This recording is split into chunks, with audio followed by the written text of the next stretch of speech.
Washington, D.C., but he's only voting to defeat pot in Florida and only voting to defeat medical marijuana there. And so they point out that he has, his company, Las Vegas Sands Corporation, has desperately sought to get into Florida's lucrative table games market, which is currently controlled only by the Seminole tribe of Florida. There you go. That's how the game is played. Now, the other big players in this are, of course, not just a gambling boss who would like to get casinos in Florida presumptively, but you also have big pharmaceuticals and the doctors opposed to medical marijuana or any natural resource like that. And you've also got big tobacco joining with them. So it's kind of a interesting coupling of different interests. You've got law enforcement and a gambling boss coming together to oppose medical marijuana, and then you've got big pharmaceutical and big tobacco coming in and saying, well, it's bad for your health. Right, well, and they're going to, join forces for the Ebola vaccine coming up. But we'll have more coverage on the medicinal marijuana ballot initiatives, ballot measures, as well as genetically modified labeling is something that some of the states are taking a vote on as well. But that's kind of one of those things I think they're going to be waiting on, genetically modifying cannabis. Once they're able to do that and take out if they can patent it, they'll let you have it. Then you can have your medicinal marijuana. But now, let's go back to this Gil Fulbright ad. Now it's a hilarious ad. You'd almost vote for him just because he just puts it out there and lets you know what he's up to. And it's refreshing to have that brutal honesty.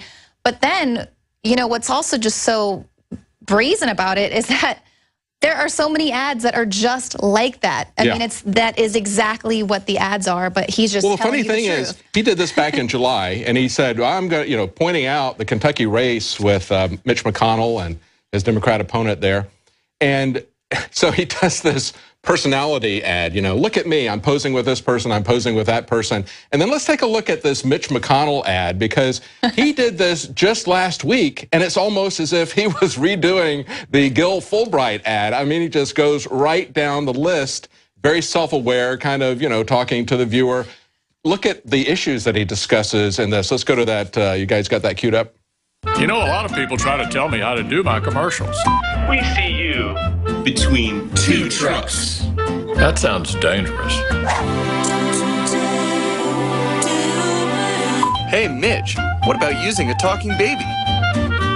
That's been done before. We'll end with you and bloodhounds. That's not going to work.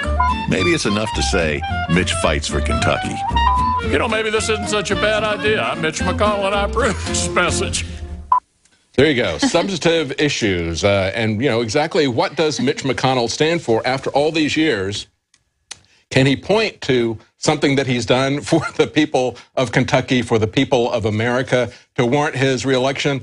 I guess not. Instead, what they're trying to do is give a personality to this 72-year-old piece of wood. Right, and he says, well, I'm above doing that, but yet he does it in his campaign ad to just kind of be a little humorous and to say, look at me, and he's, he's got his buff body double there. But that's exactly the point. They don't want to have people in the debates, third parties, independents, because it's going to cause them to focus on issues. Instead, they can basically throw bricks at each other. They can play the race card. They can play the sexism card. They can do all this stuff and attack each other personally. But, if you got a third person in there and these two major guys start attacking each other personally like that, it makes them look like a couple of babies in a playpen because they won't talk about the issues. But that's precisely why they keep independents and third party out of the debates. Yeah, and just really going after people and attacking them rather than taking a positive tone and saying, this is what I'm going to do for you. This is, this is my voting record. This is where I stand. But, Mitch McConnell, you nailed it when you said he really didn't take the opportunity to, let people know what he's all about. He's just like, oh, people love puppies. I'll have these puppies here in my video. But he's got another campaign video that came out, and it's actually so creepily funny that it's got its own hashtag. They call it McConnelling. It's called McConnelling, and I guess that's something that the kids are doing now. You can upload a video to Vine or Twitter or Instagram or something and hashtag McConnelling. Take a look at this video. We don't have to watch the whole thing, but it's about 2.5 minutes long. You'll see it at the very beginning. Nothing. He says absolutely nothing in the video. He just wants you to understand that he fights for Kentucky. See if you get that.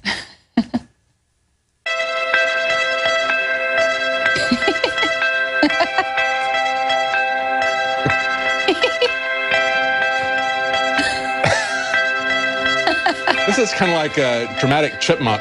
Right. Except the music's not as good. So you can just creepily look into the camera and give a little, there you go, a half-hearted Mona Lisa smile.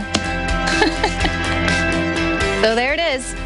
Working and it hard. just goes on. Yeah, it just goes on. And on and on and on. Working hard for Kentucky. The next one we got here, monkey on your back.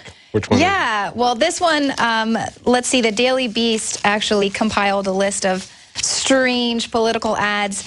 And this one here is just a little bit bizarre because she is talking about how they're spending so much money in the government. And this one is just the production value, I guess. And she literally has a monkey on her back.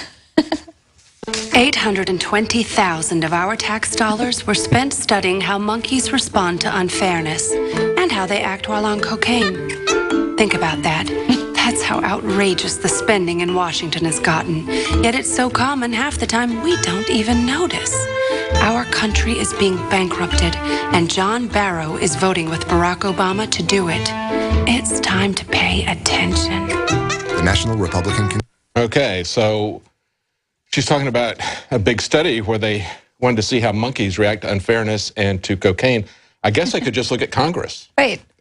Like, how are the people Congress reacts to unfairness and cocaine, you know, because they're probably the biggest drug runners going in the U.S. government. Yeah, exactly. Let's go to the next one here. Introduce that. Well, this next ad, I just wanted to throw it in there because it seems like, I mean, even here with the monkey on the back and things like that, it's just trying to be outrageous. How can we capture the minds of the people? But this next ad has really bad production value, so there's a little audio issue in the front, but it kind of took a creepy turn there. You'll just have to take a look at the end. Will Rogers said there are three kinds of men. The one that learns by reading, the few that learn by observation, and the rest have to pee on an electric fence. We've seen it over and over. Politicians run for office for personal gain and don't know how to make hard decisions. With recent bailouts, unemployment, and debt, they clearly don't have the experience needed to lead our country. My name is Roland Sledge, and I've spent 35 years working in the oil and gas business. Wait for it. I have the experience needed to bring Texas jobs.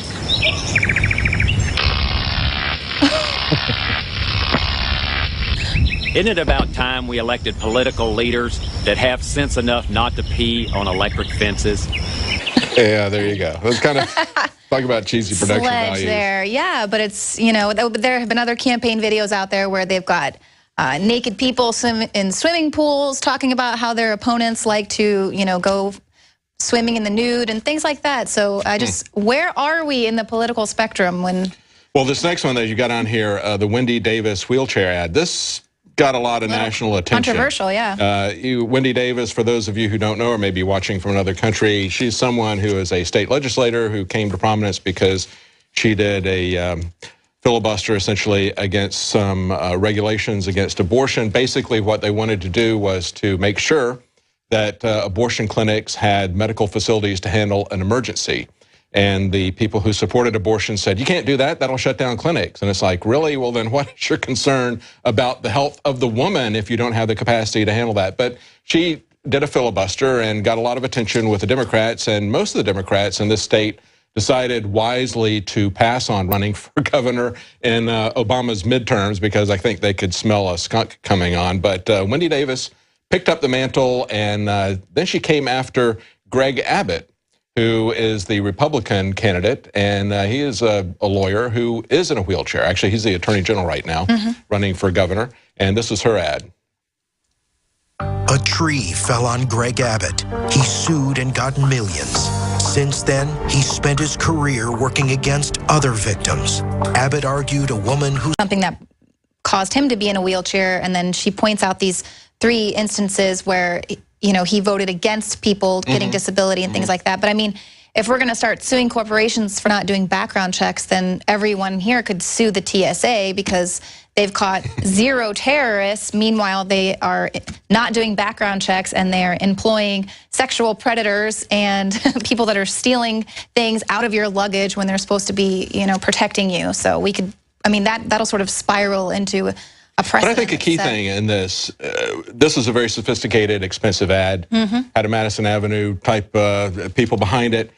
When you have the large candidates like this, or the large budgets, there's a lot behind the symbolism. And so I think that she took a major hit on this because it was perceived that they were working at a psychological level to criticize him as somehow being weak or whatever. Right. I mean, there's a lot of, on the sophisticated stuff. We just showed that the one with the peeing on the fence and the monkey on the back. I mean, those are laughable in terms of their production value. They're not very sophisticated. But when you look up market, when you look at the presidential campaigns, when you look at the campaigns for governor where they have a lot of money, there is a lot of psychological manipulation in there, and everything that they put in there is very carefully scrutinized and focus tested, so they have a very clear subliminal message there as well as the overt message. Right. I don't really see how her campaign could have missed that, but it obviously suffered a lot of backlash. So then people said, so what is your point here about people in wheelchair? I mean, you know, that was like backfiring. Can't be the governor. And okay, so now let's go back to another cheesy one here, Sharknado.